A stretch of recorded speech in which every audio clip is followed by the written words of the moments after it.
আমার অফিসে যাওয়ার পথে স্টেশনে একটি লোক বসে ভিক্ষা করছিল। এমন সময় সামনে একটি কাগজে একটি লেখা দেখতে পেলাম, আমি অন্ধ, দুইটা চোখেই দেখতে পাই না। আপনারা আমাকে 10টা টাকা দিয়ে একটু সাহায্য করুন কিংবা ভিক্ষা দেন, এমন একটা শব্দই লেখা ছিল ওখানে। আমি ব্যাপারটা তেমন একটা পাত্তা দেইনি, অফিসে চলে গেলাম। বিকেলবেলা যথারীতি অফিস শেষ করে বাসায় ফিরছিলাম, এমন সময় দেখলাম লোকটি ওই জায়গাতেই বসে আছে। তার বাটিতে তেমন একটা বেশি টাকা পয়সা নাই। আমি লোকটার কাছে গিয়ে বসে জিজ্ঞেস করলাম, কি ব্যাপার চাচা মিয়া, আজকে দেখি টাকা পয়সা বেশি পাননি? বললেন, হ্যাঁ বাবা, প্রতিদিন এমনই পাই। আমি জিজ্ঞেস করলাম, এভাবে কি আপনার সংসারটা চলে? তিনি বললেন, চলে, আল্লাহ চালাই। কথাটা শুনে আমার খুব ভালো লেগেছে। আমি বললাম, চলেন, আপনাকে আজকে আমি একটা হোটেলে খাবার খাওয়াবো। আপনি নিশ্চয়ই দুপুরবেলা খাবার খাননি? তখন চাচা মিয়াও বললেন, হ্যাঁ বাবা, আমি দুপুরে কোনো কিছু খেতে পারিনি। তাকে সঙ্গে করে নিয়ে একটা হোটেলে গেলাম। গিয়ে জিজ্ঞেস করলাম, কি খেতে চান? আপনার মন মতো খাবার অর্ডার করুন। উনি খাবার অর্ডার করে পেট ভরে খেয়েছে, ওনাকে দেখেই বোঝা যাচ্ছে। আমাকে অনেক দোয়া করে দিয়েছে।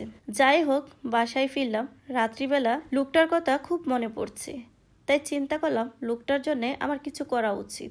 তাই আমি একটা কাগজে একটা লেখা লিখলাম। সকালবেলা অফিসে যাওয়ার পথে দেখলাম চাচা মিয়া যথারীতি তার নিজের স্থানেই বসে আছে। আমি গিয়ে বললাম, কি খবর চাচা মিয়া, কেমন আছেন? উনি উত্তরে বললেন, হ্যাঁ বাবা, ভালো আছি। আমি ওনাকে বললাম, আজকে আমি আপনার জন্য একটা গিফট নিয়ে এসেছি। উনি বললেন, কি গিফট? আমি বললাম, আপনাকে বলবো না, শুধু আপনার সামনে রেখে দিব। উনিও খুশি মনে বললেন, ঠিক আছে। আমি ওনার সামনে থাকা কাগজটা ফেলে দিয়ে আমার কাগজটা ওনার সামনে রেখে দিলাম। তারপর আমি আমার অফিসে চলে গেলাম। আমার মনে খুব কৌতূহল হচ্ছে, আজকে কি সে টাকা পেয়েছে? আমার খুব জানতে ইচ্ছে হচ্ছে। যাই হোক, অফিসটা শেষ করেই তাড়াহুড়ো করে আমি রওনা দিলাম তার কাছে। আমি একটু দূর থেকে লক্ষ্য করলাম একটি মেয়ে তার পাশে এসে দাঁড়ালো। মেয়েটি জিজ্ঞেস করলো, কি ব্যাপার চাচা মিয়া, কেমন আছে? লোকটিও হেসে উত্তর দিল, বলল, হ্যাঁ মা, ভালো আছি, তুমি কেমন আছো? তখন মেয়েটি বলল, আজকে তো বেশ টাকা পয়সা পেয়েছেন। তখন লোকটি বলল, হ্যাঁ টাকা পেয়েছি। কি হয়েছে জানো? গতকালকে একটি ছেলে এসেছিল, আমাকে একটা ভালো হোটেলে নিয়ে অনেক মজার মজার খাবার খাওয়াইছিল। আজকে সকালবেলা আমার জন্য একটা উপহার আনছে, আর আমার উপহারটা নাকি সামনেই রেখে দিছে। আমি তো চোখে দেখতে পাই না, তাই আমি জানি না আমাকে কি উপহার দিছে। তুমি কি আমাকে একটু বলে দিবে কি উপহার দিয়েছে? এটি বলল, এখানে তো তেমন কিছু নাই, একটি কাগজ আছে। তখন লোকটি বলল, হয়তো কাগজটাই দিয়েছে। কাগজটিতে কি লেখা আছে তুমি কি আমাকে একটু পড়ে শোনাতে পারবে? তখন মেয়েটি কাগজটি হাতে নিয়ে পড়তে শুরু করল। কাগজটিতে লেখা ছিল, আজকের দিনটা খুব সুন্দর।